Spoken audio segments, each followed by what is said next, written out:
every now and then a movie comes out that you can truly look at and go, that was perfect. That couldn't have been any better than what it was. That is the movie I just watched. Deadpool and Wolverine. I hadn't laughed in the theaters like that in years. And I mean years. Comedies have been dead in the theaters. The woke mob have shut them down and said, you can't be funny in this way anymore. Deadpool and Wolverine took that and said, F you, we're going to make the movie we want. And it felt like a 1990s or early 2000s buddy movie. Like a Tommy Boy. Or a Rush Hour. Or a Harold and Kumar. But it was set in a superhero setting. I thought the first two Deadpool movies were great. This took it another step up. When you have Wolverine interacting off of Deadpool and just hitting joke after joke after joke of situational South Parkian style humor, I can't get enough of it. I've never heard a theater laugh so much. In my little podunk town where I go to watch movies, there's never hardly anybody there. The place was packed to the brim to watch this movie. It doesn't matter that the reviewers somehow gave this movie a 56. This movie deserves a goddamn 100.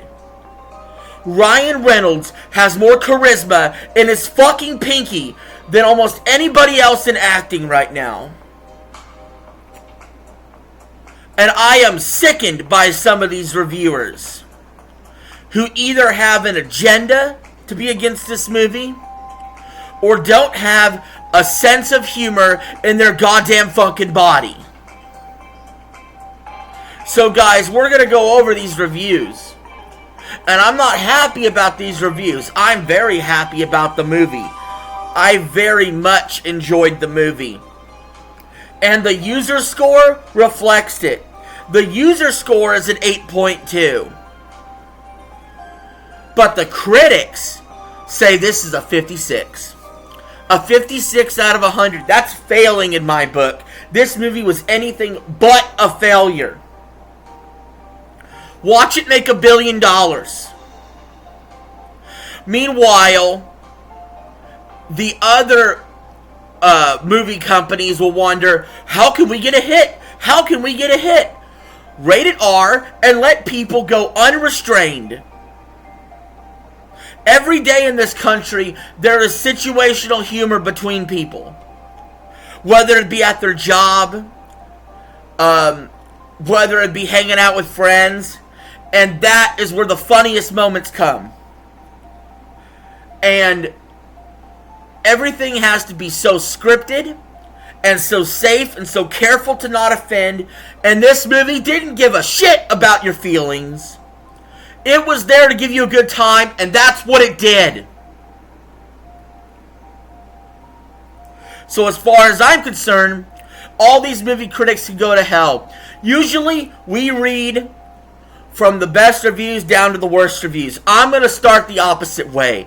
We're going to go from the worst reviews up to the best reviews.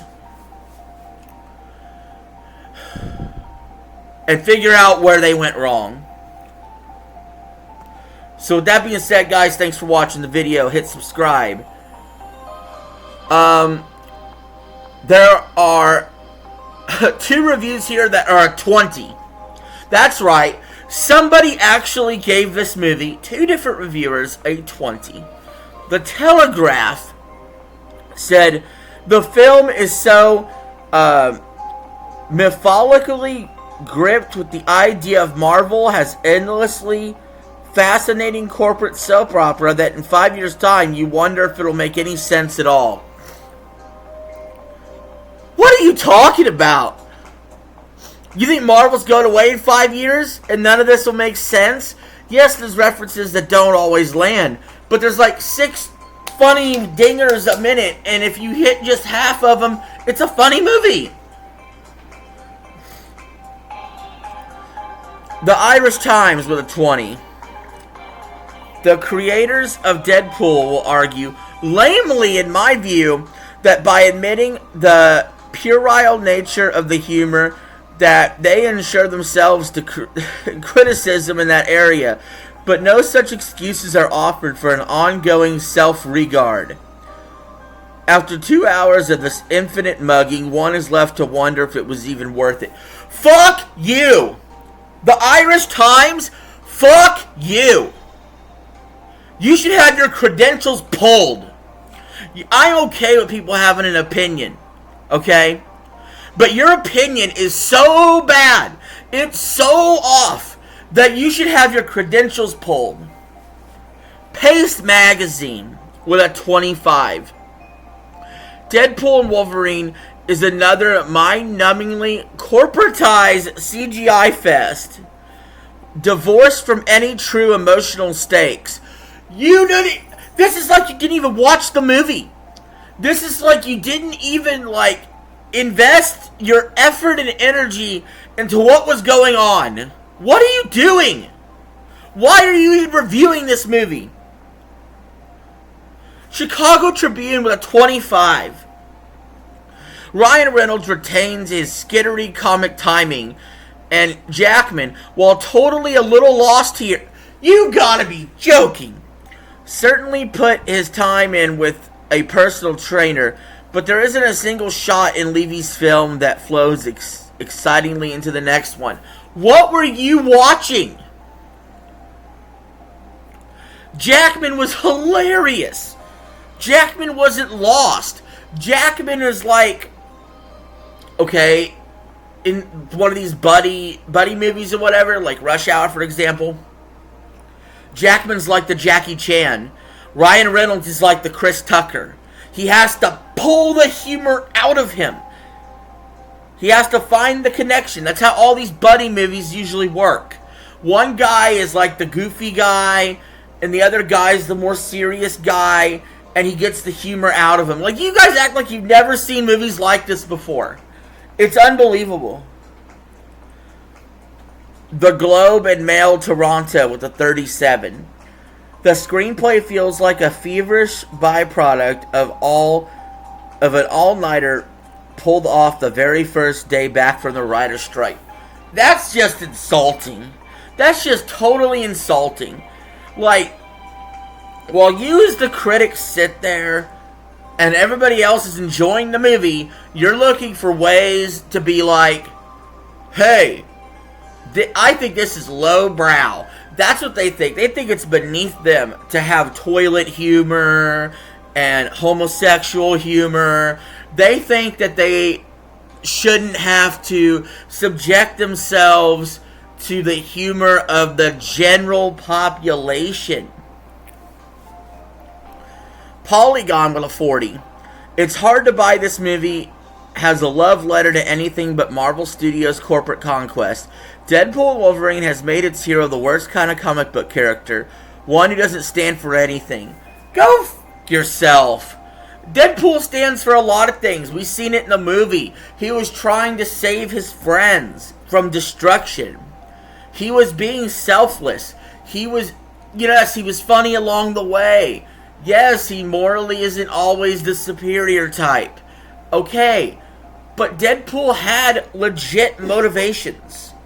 He tried to get his girl back, but it wasn't overly done in the movie either. Kind of like Deadpool 2. My criticism a little bit of Deadpool 2 was it was a little too much a love story. It didn't give it time to breathe and let him explore other aspects of his character. This movie did.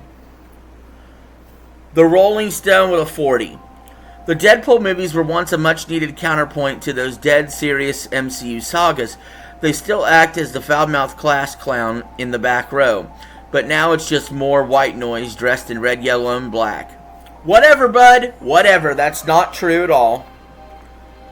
Entertainment Weekly a 42. Screen Daily a 50. Okay, I'm tired of these negative reviews. The Guardian 60. Boston Globe 63. Ridiculous, even by superhero standards, it remains more or less coherent. Ridiculous is good. We need more ridiculous in our life. We need more crazy, zany movies. Look, it's not my fault that Hollywood hasn't really produced any good comedies in theaters in years. And we gotta go to Deadpool for that. Jesus. The film verdict of the 66. While Ryan Reynolds still seems to be having fun playing the cheeky mercenary, both the inside baseball comedy and the cartoonishly bloody mayhem wear out their welcomes in the film's final third act. No, it didn't. I could have watched another hour. I could have watched another 2 hours. I could have watched it all fucking night. The movie's good. What can I tell you? It's good. It's better than what you all are saying. What did you watch? Are you jaded? IGN with a 70. That's rich. They give movies worse than that, like She-Hulk, like an 80. They say Deadpool and Wolverine is an outrageous, consistently funny superhero comedy that succeeds largely thanks to contagious enthusiasm of leads Ryan Reynolds and Hugh Jackman, and surprisingly classy perspective on superhero movie history. Great, the words of the review are not bad. Why only a 70? Movie deserves better. Slant Magazine, a 75. Deadpool and Wolverine doesn't flinch from speaking some measure of truth to power. Good words, deserves a higher score. Collider with an 80. By the way, this movie deserves at least a 90. Like, I give it 100, it deserves at least a 90. Collider with an 80. Deadpool and Wolverine is a shot in the arm the MCU needed, and finally shows the full potential of Ryan Reynolds' Deadpool. Again, like the words, could use the higher score. New York Post, 88. USA Today, 88. Film Threat with a 90. There's only 2 reviews that are 90 or higher. One's a 90, one's a 100. Film Threat with a 90. Deadpool and Wolverine is an absolute blast, mixing savage humor, intense action, and heartfelt moments. Let's hope this isn't the end of the line for this dynamic duo. We need more adventures in this brilliantly chaotic universe. I love that review. That review is great. It encapsulates what I'm talking about. However, I do think the little Easter egg here is I think Deadpool could be teaming up with more heroes in the future instead of just doing Wolverine again, which I think is good. I think we could get Deadpool and Thor next. And I don't want to spoil that. Original Sin. Usually a reviewer I trust, because they really deal with cinema.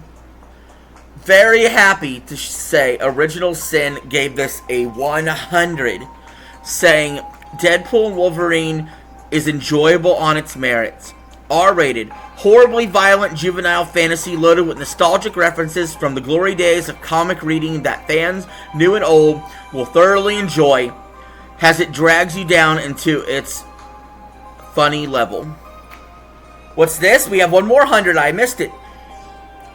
Deadpool and Wolverine is the ultimate love letter to Marvel fans. The cameos and references are aplenty and brilliant. The audience and the press gasped more than once at the screening. The source material is treated with respect, and best of all, it's pure, unadulterated fun. Perfect review by the Seattle Times, giving it 100. Guys, what do you think about Deadpool and Wolverine? Have you seen it? Leave your thoughts in the comments below. Are the critics just insane? Am I off base? Was the movie good? Let me know. Thanks for watching. Have a good one. Peace. I'm out. Bye.